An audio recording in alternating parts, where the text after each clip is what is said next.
So, I'm Sam Bowne, and I'm here to talk to you about DOS attacks, and I've got some help in doing that, which is very good. So, I'm going to talk a little bit about the hacktivists that have used DOS attacks, because I find them interesting, and they have dramatized how much damage you can do with the various kinds of DOS attacks, at the peril of going to prison themselves for it, which is a drag. But anyway, it helps the rest of us sell security appliances, and it helps me entertain students and keep them interested in learning how these attacks and defenses work. So you will be participating as victims. Now, how many people brought a device to get killed? 1, 2, 3, yeah, not very many. 4 of you over there. Okay, that's kind of what I thought. Okay, because Ryan, who's setting up a wireless network, says he probably can't connect more than 40 or 50 before it'll crash, and I didn't think there'd be that many volunteers to get their device killed. However, I was trying in a speaker room, and I believe this attack could be used to kill every machine at DEF CON from here. I was going to demonstrate a version of that, not so lethal on stage, but it wouldn't connect at all in the prep room, so I decided to skip that for the moment. But if any of you were unscrupulous, you could try it. Anyway, we'll talk about that later. So that's me. I'm on Twitter. I teach at City College, San Francisco, and I've got 2 guests with me. I've got Matthew Prince here, who's going to talk about his inside dealings with LULz, which I was very pleased to have. In fact, I met him because both of us were deplored as immoral, evil people helping LULz, because I retweeted some LULz tweaks that pointed to stolen data, which I thought was important, and he ran a service which they used to protect themselves from attacks. And so it'd be interesting to hear about that. And Ryan here, way over there, he's going to set up the network and kill people who wish to volunteer to be DOSed with this attack, because we could learn some new vulnerabilities here. Now, they're not 0 days, because the attack I'm using here, I didn't write it, and it's not new. It's been known for a year. It's just that an awful lot of people that manufacture devices don't care and have not patched it. So if anybody has any exotic devices, it would be interesting to see if they're vulnerable. Anyway, here's the summary of what I want to show you. The DOS circus is about the history of this stuff and the attackers that have been using it, and then I'll talk about the 3 kinds of DOS. Layer 4 DOS, where you use thousands of attackers to bring down one machine, usually distributed denial of service. Layer 7 DOS, where one attacker can bring down one server or more. And the link local IPv6 Router Advertisement attack. I talked to you last year about IP version 6, and I said it was going to bring a lot of security problems, and so it has. It's given us a time warp when a bunch of things designed in 1993 are now back on our networks, so the old tricks work again. And this is not really an old trick, but it's devastating, and I'll show it to you. You can kill all the Windows machines on a network from one attacker. And again, you only need a few packets per second to do it. So Julian Assange stirred everybody up by leaking US secrets, and he published this mysterious encrypted file as his insurance, and if he ever gets irritated enough at the fact that he's being held in house arrest and perhaps going to be deported and stuff, he can release the secret key and reveal something terrible, not yet specified. So this stirred up these anonymous people that had gotten tired of just posting pictures of cats on 4chan and decided to save the world through denial of service, which makes a lot of sense to them, although not to me. So they started attacking. If anybody they could all agree to hate, they would blow them away. So it started with Scientology, because it's pretty easy to hate the Scientologists. And then it went on to other people, and eventually H.B. Gary Federal. This guy couldn't, he was supposed to be here, but he was issued a court order about 3 days ago forcing him to not speak at the panel and tell what really happened for the inside story here. But anyway, in order to publicize his new government security contracting company, Aaron Barr said that he could find the people running LULz and expose them by doing a correlation of social networking. So what appeared in Twitter, he would correlate with what appeared in Facebook and elsewhere. And so they decided to take him down. And it was extremely easy. They got a team of anonymous members. Now, Anonymous was a low-tech group, usually using really primitive tools, but a small number of them got together who were relatively skilled compared to the others. And they decided to take these guys down. They found a SQL injection and took over the email server, and then they sent emails pretending to come from the owner of the company, asking him to please change the password, change the username, and turn off the firewall. Thanks, that's working now. And once they were in, they took all their emails and dumped them on the web, because the whole thing about these guys later became LULz. The whole point about them was complete irresponsibility. The fun thing is to take everything every sane person ever told you not to do and just do it, and then you laugh, ha ha ha ha. So what would happen if I just dumped your whole email log out, everything personal, hurting who knows how many innocent people that just had something to say about their medical conditions? That would be a lot of fun, so that's what they did. And they found a lot of real dirt in there. it looked like they were planning to do a lot of really nasty things from H.B. Gary. And so then Anonymous decided to attack the Chamber of Commerce, having found out that they were involved in this with a Drupal exploit, again showing more intelligence technically than Anonymous had, which mostly just used that low orbit ion cannon, which is pretty primitive. So the Jester gets in here. He is a demonstration of the power of a layer 7 attack, although no one knows exactly what he does. His tool is secret, and I'm guessing what it does. But from people who have been attacked and kept logs of his packets, they've told me that I am correct, that what he's doing is essentially using a Slowloris attack with some variations. And his plan here is to be right-wing, essentially, where Anonymous and LULz are left-wing. He is pro-military, he comes from the military, and he tries to punch back at anybody that he regards as endangering soldiers, like Julian Assange and Islamic jihadist recruiting websites. And he brings them down with his tool and then tweets about it. He's prominent on social networking. You can go chat with him. I've chatted with him. But he doesn't have any partners. Unlike LULz, he works alone, and therefore he hasn't been caught yet. He understands military operational security. Nobody can betray him, something that LULz forgot. Anyway, so he brought down WikiLeaks single-handedly and held it down for more than a day, and to prove it, I was chatting with him in IRC, and he said, okay, I'm going to turn off the attack and let it come back up. And it came back up. He said, now I'm taking it down again, and it went down again. So that convinced me that he was really in control of the attack, and here's the Netcraft map of WikiLeaks going down for more than a day, thanks to the Jester. So that was his game. Then he decided to fight with Anonymous, because Anonymous didn't like him taking down WikiLeaks, and he's been focusing on them for about the last year, Anonymous and LULz, blasting each other apart with a variety of tricks, but among them, denial of service. And then the Jester got mad at Westboro Baptist. Now these guys are also pretty easy to hate. I mean, they have some ridiculous hatred of homosexuals, and then they also picket funerals, and they basically, their profit method seems to be annoying until someone finally punches them in the face and then sue. But the Jester decided to take them down, so he took down 4 websites with his tool, which he had ported to a cell phone. And from a single 3G cell phone, he says, he held down 4 websites for 2 months straight. And I don't doubt that, because I know I could do it, and any of my students could do it, and any of you can do it if you just pay attention to this talk. It's not hard. The Slowloris attack runs on Windows. It's not hard to do at all. And that's how it goes. Now, LULz continued on a rampage, hacking everybody in sight. At one point, they just opened up a telephone line, and you could call in, and they'd hack anybody you wanted. They hacked U.S. government, military, NATO, British government sites. They dumped the contents of the Booz Allen Hamilton database. When they dumped out the Arizona cops is when I got really mad, because that was real important, and they dumped out their names and their password hashes and the logins for all the emails. And when they dumped out the Booz Allen Hamilton password hashes, that struck me as outrageous. 150,000 password hashes, half of them were cracked by the next day. So all the top military, their names and passwords are now out there where anybody can use them. I didn't think much of that. However, they also took down some games websites, which I didn't even notice, but it seemed to be what really caused trouble for them.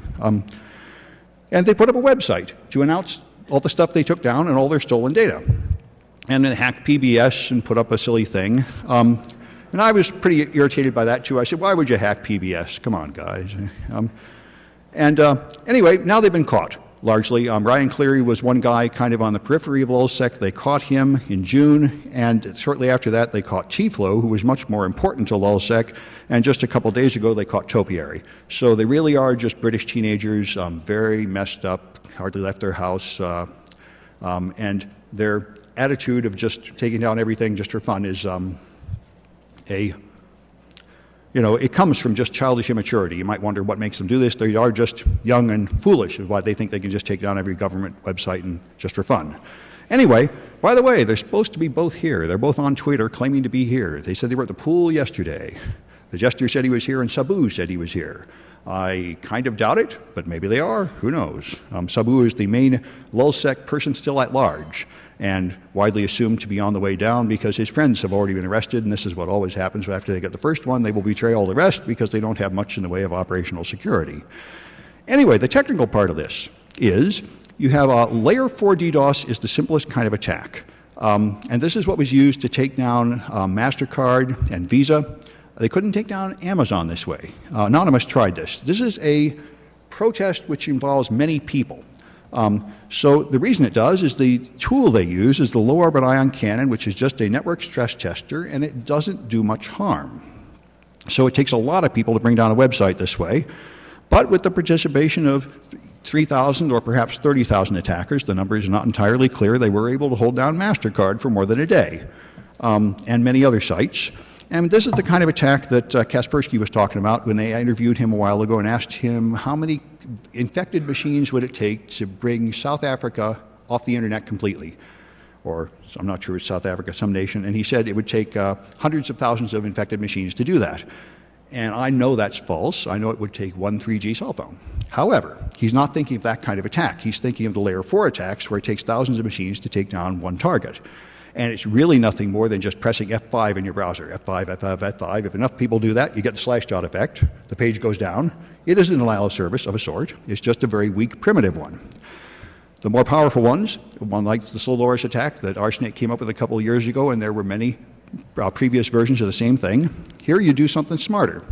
Instead of sending a complete request to the web server and just sending a lot of complete requests to the web server so it has to work too hard to serve them all up, you send it something that will jam up the web server. An HTTP GET request to get a page from a server looks like this. You have the layer 2 information and the layer 3 information, and down here you've got the GET, which is several lines of information. And if you just send part of the GET and you never send the rest of it, then the network assumes that you're on some kind of unreliable network and the packets have been fragmented. And so I've got the first half of it and the other half is still coming, so it waits for the other half. And that ties up incoming lines. And it's extremely powerful, and I'll show it to you here in a couple minutes. That's the Slowloris will freeze all available incoming lines, and all you need is about 1 packet per second, and it stops an Apache server dead. Are You Dead Yet is another similar one, but it uses posts, and it affects IIS. IIS is not affected by the Slowloris attack with incomplete GET requests, but it is affected by incomplete post requests.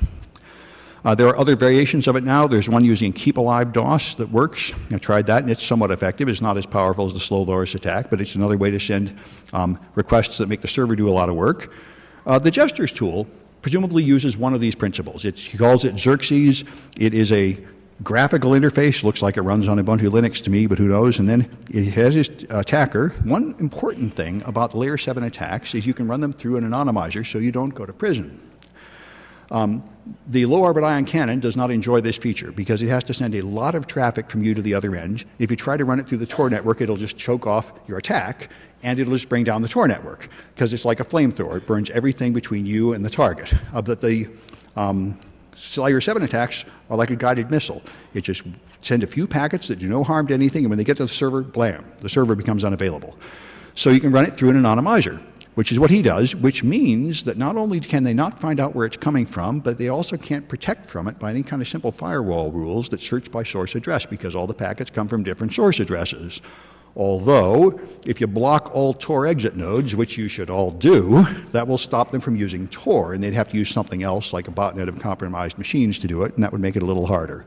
But anyway, his tool starts, runs this thing through an anonymization network, and then brings down the target, and it's independently does a series of tests to the target, and when the target goes down, then it sends out one of those tweets, Tango down. Anyway, that's where we are up to maybe 2 years ago. These things were running. The link local DOS is much newer with IP version 6. You're using IP version 6 if you have any version of any modern operating system, any modern version of Linux, any Windows, Vista, or Windows 7, or Windows XP if you turn on IP version 6, although it's not on by default. And your servers, your domain controllers, your DNS servers, your email servers are all using IP version 6, whether you like it or not, unless you have gone out of your way to turn it off. And like any other unwanted service, if you're not using it, it's opening you to attacks. So in IP version 4, when a machine joins a network, unless you're weird enough to be using static IP addresses, which most people aren't, your machine boots up and it asks the router, the DHCP server, I need an IP. It says, okay, use this IP. Then there's another back and forth to make sure nobody else is using that IP. And it's the end of the game. There will be no further DHCP traffic until you restart that machine or until a long time passes, like 4 days. That's a pull process. I need an IP. I ask for an IP.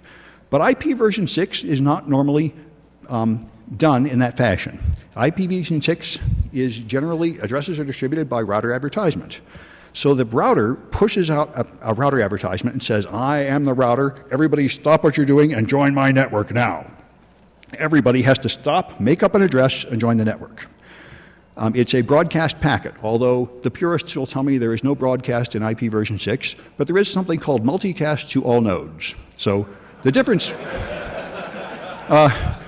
between these things is theological in nature, and I don't intend to go into it. But the point is, the router sends out one packet that goes to every node, and every node now has to join the network, which doesn't seem that bad. Here's the router advertisement packet going to a multicast to all nodes address, FF02::1, and telling people what network to join. The problem is you can send out a lot of router advertisements. And when you do, the poor target joins all these networks, and that would be all right, except that Windows is extremely inefficient at doing that. So let me show you a few of these attacks. I should have some virtual machines set up. Now this is how I do it in class with my students. I use virtual machines on an isolated network. And I'll tell you a little more when I get there. So let's start with the old-fashioned attacks. Here I've got a Backtrack 5 Linux machine, and it's running as a web server. So if I go to localhost and refresh, I put up a web page here with a picture of a cat. All right, so it's handing out that glorious web page. Now, if you run this page, you can see the status of your server. And let me see if I can figure out how to turn off some junk to save some room here. Can I right-click? Let's see, view, toolbars. Ah, good. Get rid of toolbars. Come on. Use toolbars, bookmarks. Yeah, that's getting somewhere. Okay, now, that's the server status. And down here, these are the current connections. There's one connection waiting here, and all the rest are available, of hundreds of connections available. So this server can handle hundreds of people viewing that web page. So if I go over here, and this guy views that web page, it should show up here as another connection, and so it does. Now I have a couple connections. So now let's attack this poor Linux machine from this Windows machine. We'll start with the old-fashioned stuff, the low-orbit ion cannon. Let's get these things out of my way. All right, the low-orbit ion cannon is here, the thing that anonymous people use as a shortcut to go into prison. And I'll need an IP address here. Let me join this. There we are. Okay, 192.168.1 HTTP 192.168.198.173. Hopefully I got that right. Yeah, it looks pretty good. 198.173. Okay, so this attack goes here. I need a little more room on my screen. Come on, come on. Hey.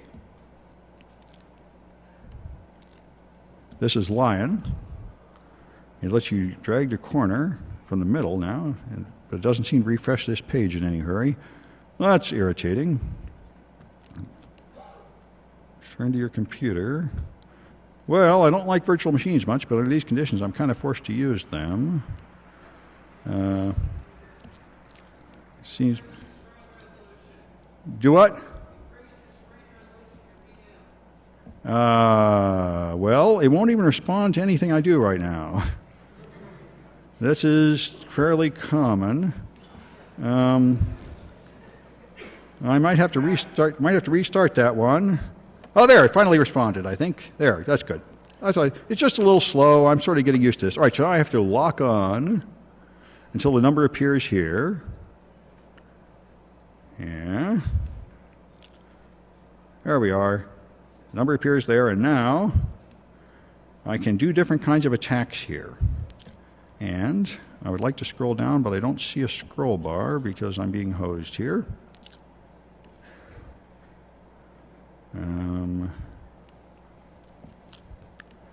Pardon me. All right, I'll have to go to full screen. That's the only thing I could do. I make it big enough so I can see what I'm doing. All right, because the low-orbit ion cannon, in addition to sending you to prison, isn't very well written. It doesn't let you see what you need to see too well. All right, so I'm going to send HTTP requests here, and I need to get to the fire button. There, I'm in charge in my laser.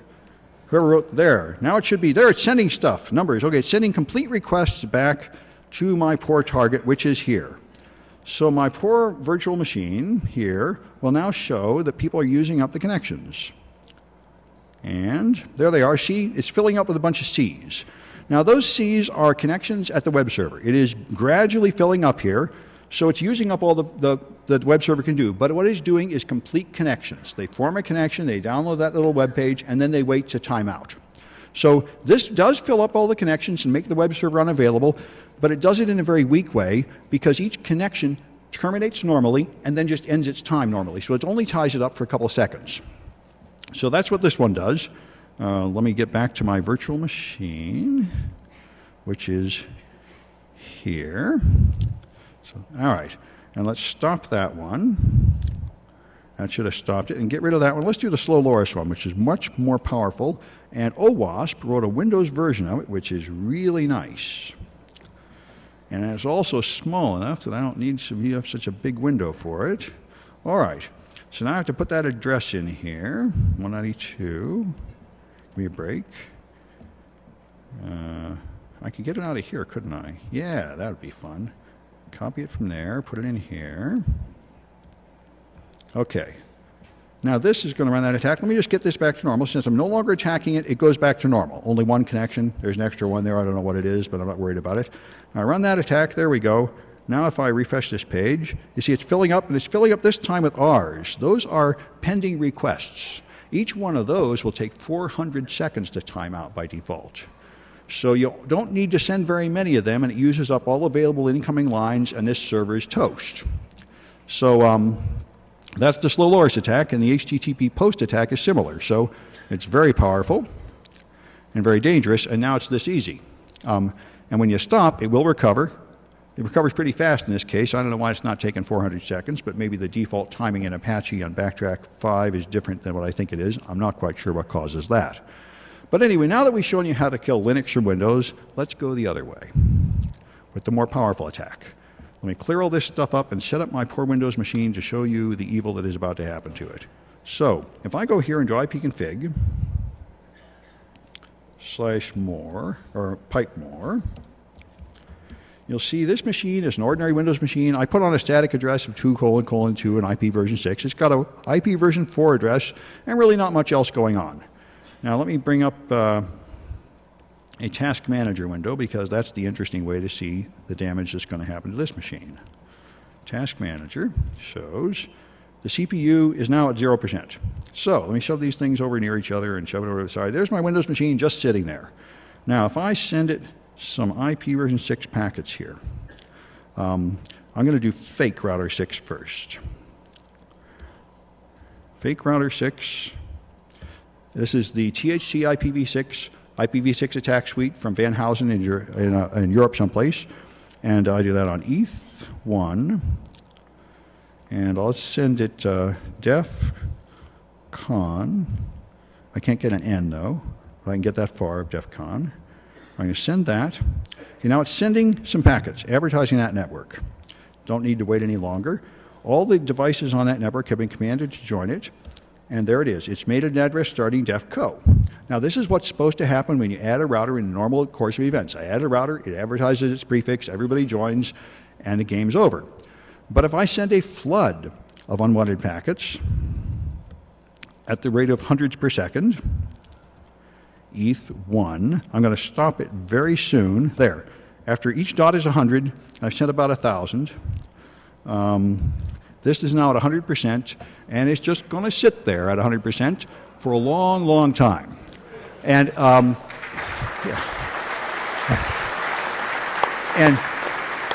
and what's worse is well, I got this far. I was trying to make a project for my students sitting outside a coffee house. I said, well, this is fun, but the problem is it's killed it so bad that you can't see the addresses. If you run ipconfig, now if I stop it really fast, this will actually respond without waiting forever, and you can see what it's done. And that's why, hopefully, I stopped. There we are. You see, it's joined all these networks. Page after page of networks.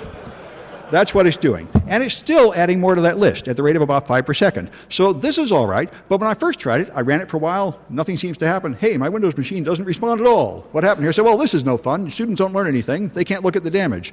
So I thought, well, this is a bad project. What do I do? And then I thought, hey, wait a minute. This would kill the domain controller and the email server and everything. This is really bad. This is so bad I can't tell my students at all. I better tell Microsoft quietly.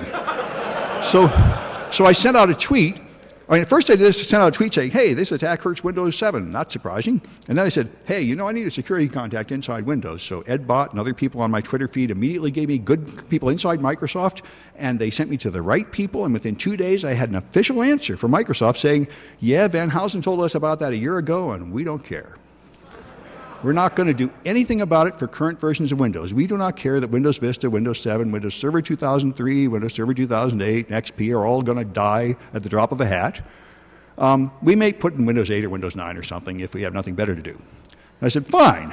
If you're going to be that way, I'll tell the whole world about it.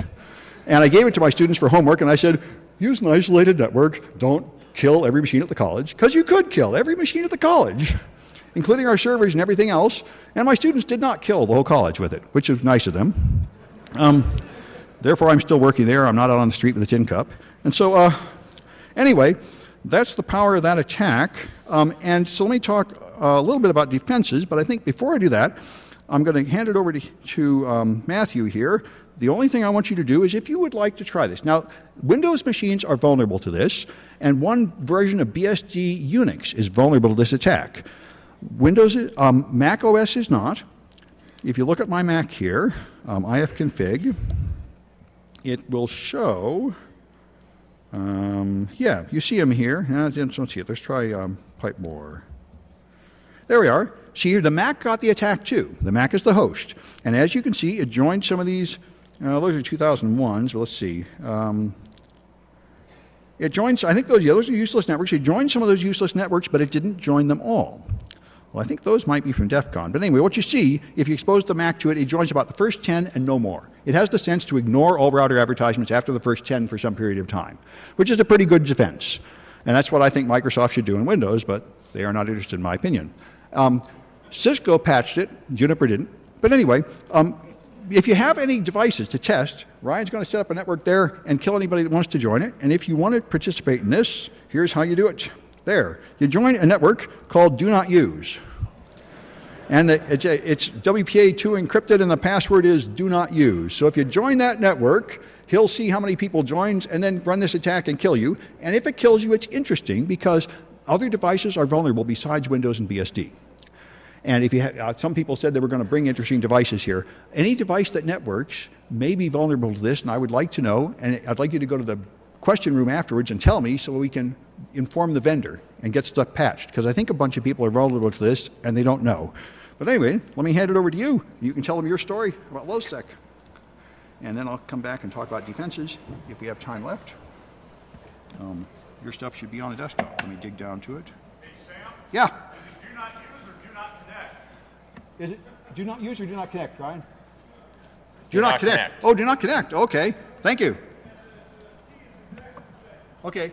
So its name is do not connect and the key is do not connect. Okay. Thanks, Sam. Sam is the only person that I know who can make running a DDoS attack seem charming.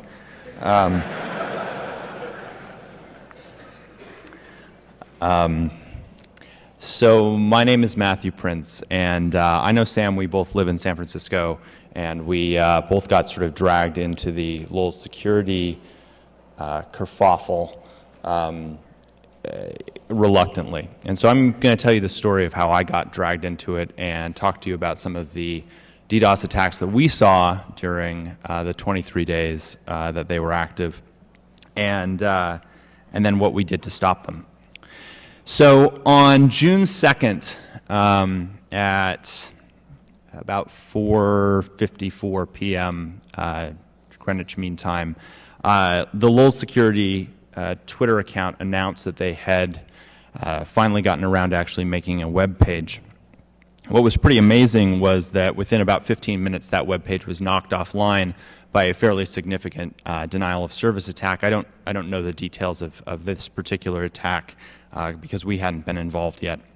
About an hour after the web page was first announced, LULz announced that they had actually solved this problem on a Twitter account. And the only thing that had changed, as far as I've been told, is that 9 minutes earlier, they signed up for Cloudflare. Now, Cloudflare doesn't. We're a service. We make websites faster and we protect them from some attacks, but we don't really think of ourselves as an anti-DDoS service.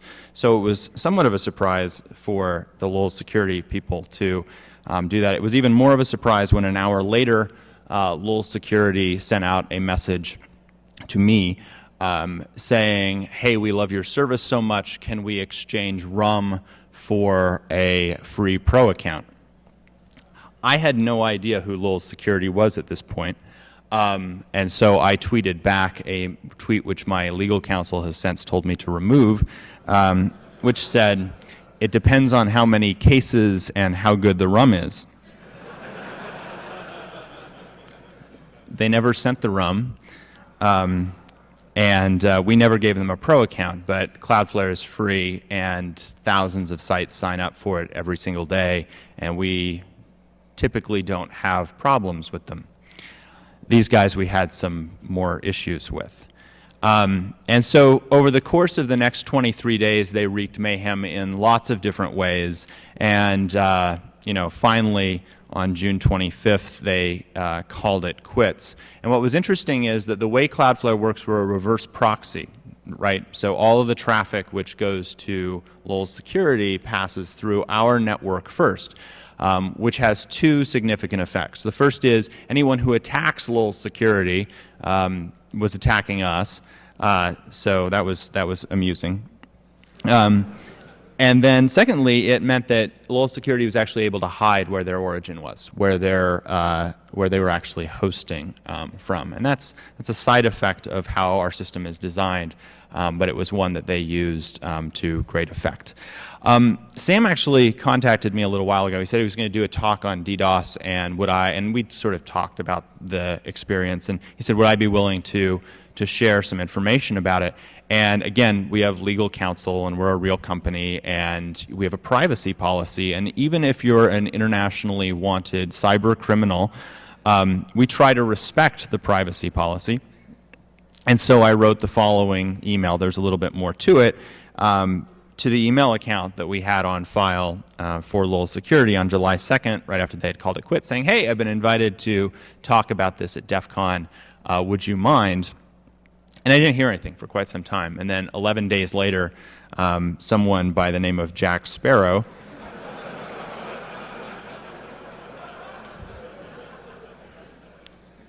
so here I am.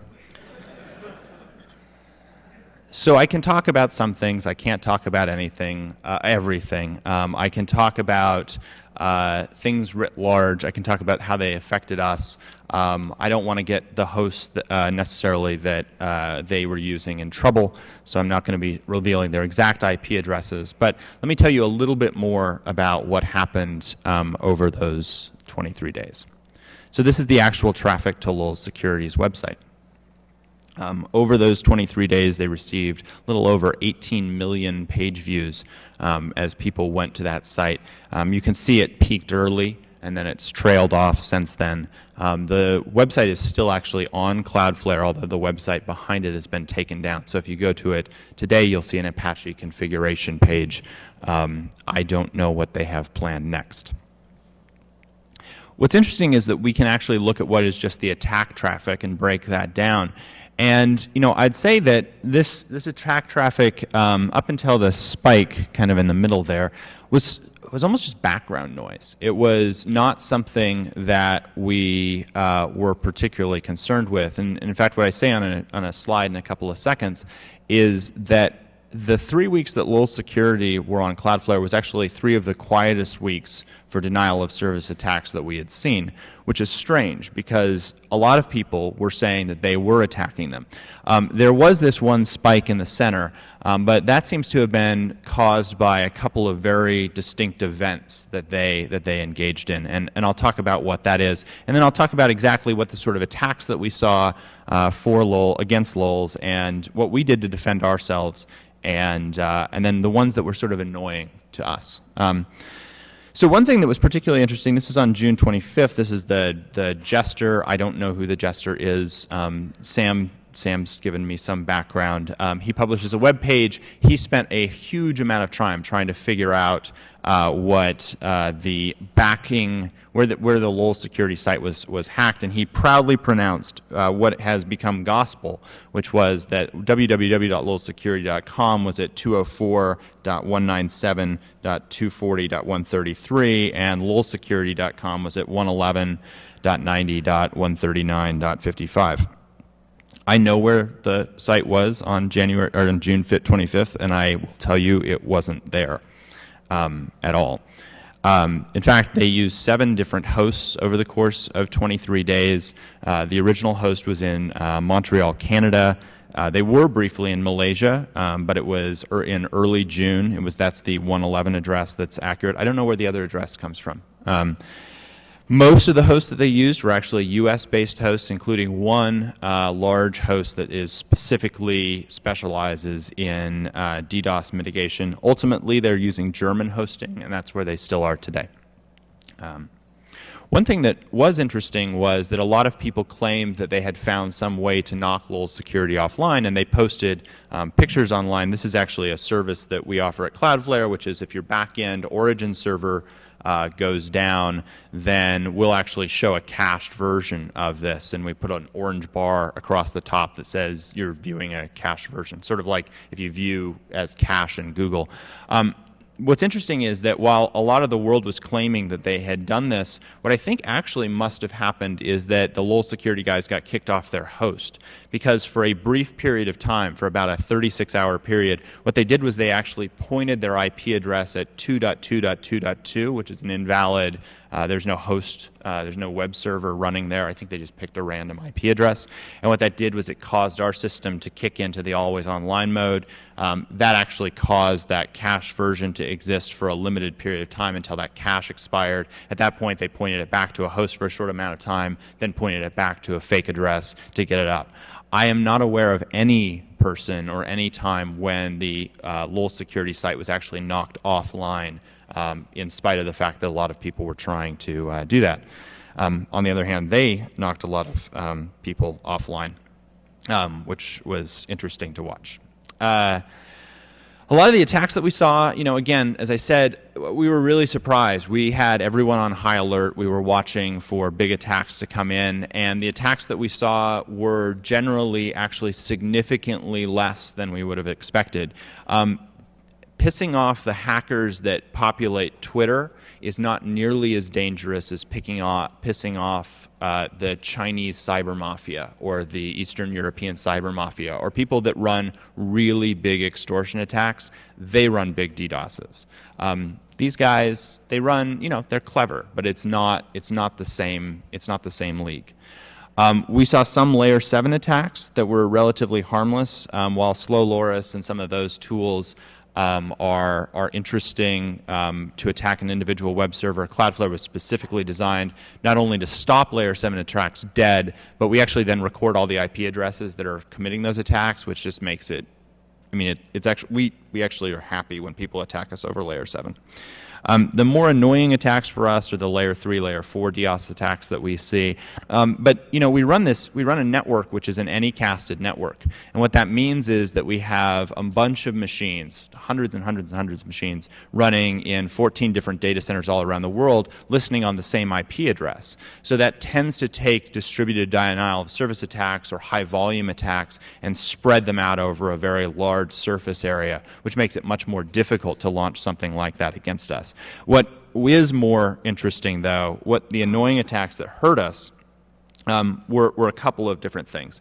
The first was someone had a really big network and a lot of traffic, and they pointed almost all of it at us, and it happened that they were geographically proximate, or sort of network geographically proximate to our San Jose data center, and so they were doing enough bandwidth to our San Jose data center that what we did was we took all of our clients other than LULz security and we moved them to other data centers. No one ever noticed, but the San Jose data center for that period of time was only serving LULz security. Kept them online, though. And Another attack which was really interesting, it's actually not a particularly big threat to most people, it was a threat to us, was using Google as a reflector. So we have special rules that are in place for Google's IP addresses in order to make sure that we're never blocking legitimate crawler traffic from coming to us. And so someone who was actually very clever found out that if they sent a lot of SYN requests with fake headers pointing back at our IP addresses to Google, Google would ACK back to those, and that actually created some issues for us internally. It was a pretty easy solution. We blocked the ACKs that didn't have a SYN attached to them, and we called our friends at Google and said, you'll never get origin traffic coming from this, so just firewall it off. And that was solved within a few minutes. But that was actually a clever attack that looked at the nature of how our system worked and challenged us based on that. The last one, which was the most annoying, someone did a thorough scan of our IP address ranges and found some exposed router interfaces that were out there, and figured out the routers that we were using, or just dictionary attacked against the routers, we're not sure, and they were able to launch attacks that actually shut down some of our routers. And they were able to bypass any cast because those were specific to that. The solution, again, was fairly straightforward. We just blocked those IP addresses off to the outside network, but it was the attack that actually caused us the biggest problem and knocked a couple of our routers offline for a couple of minutes. But largely, again, when I compare the big attacks that we see when a client of ours gets a letter in the mail that says, hi, I'm the helpful Chinese government agency. By the way, we've detected on your network that someone is going to attack you. If you send us $10,000, we can probably do something about it. Obviously not a real Chinese agency, and they really can do something about it because they're launching it. Those are big attacks. These were relatively small by comparison. Sam, I think I'm losing power. So, yeah, if you can just make sure it's plugged in. So, a couple of things. I think I got it there. So, sorry about that.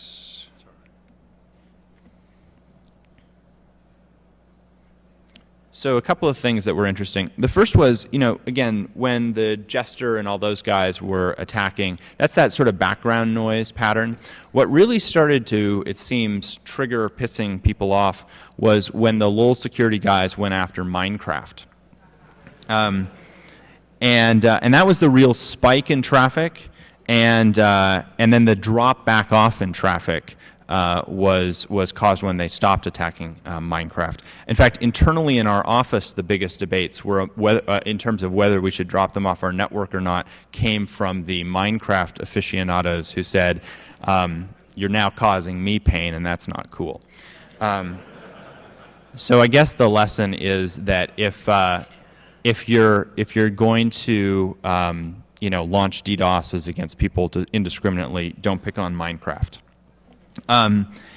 So, we've watched, I have very little information on who actually the LULz security folks are. I will say that one of the usernames that signed up for the Cloudflare account is very, very similar to one of the usernames that's been arrested. I don't know if that means that it's just a coincidence or that they've actually been taken offline. We haven't seen much activity. They haven't moved their host around, and again, their website is down now.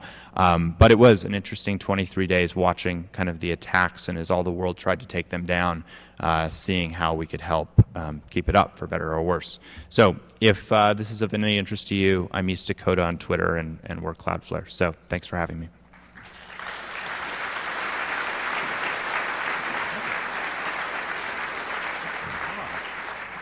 All right, thank you, Matthew. I really appreciate you coming to do that, because I am trying to improve my game. I've been a breaker for quite a while. Let me see if I can find my presentation. There we are. I've been giving a lot of talks, and attack is easier than defense. So my talks are always the same. I have this new attack. It blows everything away. Ha ha ha. And if you don't like it, tough. You have to wait for Microsoft to patch it or something. Basically, you're hosed, which is a common message you'll hear at DEF CON and other conferences, but I'm trying to move up. So I've told you this stuff. By the way, there are some defenses. See, I'm trying to move into defense, which is tougher. Most of the time, defense is difficult. Now, if you want to block those router advertisement floods, you could turn off IP version 6. That will protect you, but IP version 6 is necessary, and it does things you probably want, like home groups and direct access. You can turn off router discovery with a netsh command at the command line, and that will mean that your machine does not listen, does not do anything when it gets RAs, and it will protect it from this attack. It'll mean you have to put a static IP version 6 address on it, which is probably the right thing to do on a server. You can block it with the Windows firewall, and only accept router advertisements from the authorized router, and that will protect your clients, although it's pretty easy to defeat that by just making rogue router advertisements that appear to come from that source address, but it will stop the attacks to some extent. And Cisco makes a switch with RAGuard. Cisco patched their own vulnerabilities for this as soon as they were told by Mark Hausa, and they made a proprietary protection for your network. So if you buy a Cisco switch with RAGuard, okay, good. Right on time here. Anyway, you can evade that pretty easily. By putting in fragmented router advertisements, we'll go right past Cisco's RAGuard. So for every defense, there is another attack. But anyway, as far as defending, my conclusion has been for a long time, the only reason your website is up is because nobody hates you. If even one person hated you, you'd be down. That's what the Jester proves. That's why I think the Jester is so important for network security. He proves that just one angry man can take down a lot of websites, and you're helpless, basically. Now, it's not entirely true that you're helpless, but the defense seems to be a little difficult to put in. I tried playing with some defenses. You can use mod security. Now, in a laboratory condition, mod security's latest version has an anti-layer 7 DoS feature, but all it does is stop too many connections from the same IP address, so it will save you from a test on your network with that OWASP tool, but it won't stop the Jester because he goes through Tor or some similar network, and all the attack packets come from different networks. You can pay a service like Akamai to protect you, and they'll use a few tricks to protect you. You can put in a load balancer. Load balancers will protect your server by only letting complete requests make it to the server. But the load balancer itself will go down if you throw in enough traffic. It's a defense, but it's not a perfect defense. It took something like 4 times as many packets to free the load balancer in my test, so it's something. You can also do things like counterattack. HD Moore had a good one here. Somebody tried attacking him with a botnet, so he pointed his DNS address back to their command and control server, so they blew themselves away. And that's effective, of course, but it does mean your site is down while it's happening, and it's questionably legal. I mean, now he's taken the flame, just like if I had a shield and I reflected bullets back to shoot back at the bad guy shooting at me. I don't know. Anyway, there may be some legal issues there, but it did work, and it'll work against flood attacks like Anonymous with their low orbit ion cannon.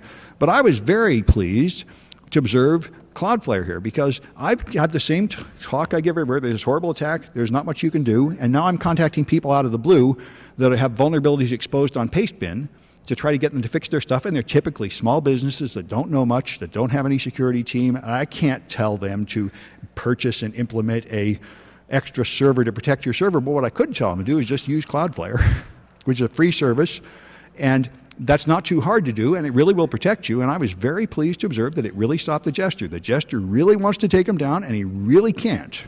It's the first thing I've seen that would do that you could easily deploy without, having an expensive network security team. So I'm going to be playing with it with my students next semester. We're going to be setting up all these defenses and trying to blast through them and trying to make them good and strong. Defense is much harder than attack. Anyway, I guess that's it. Did anybody actually get murdered here, Ryan? What's that? Ask them. Yeah. Did anybody's machine actually go down from hacking his network? Anybody want to talk about it? No volunteers. Well, when you volunteer to ruin machines up here, you don't get too many volunteers. Okay, fair enough. So I guess that's it. I'll see you next year. Oh, there's a Q&A room.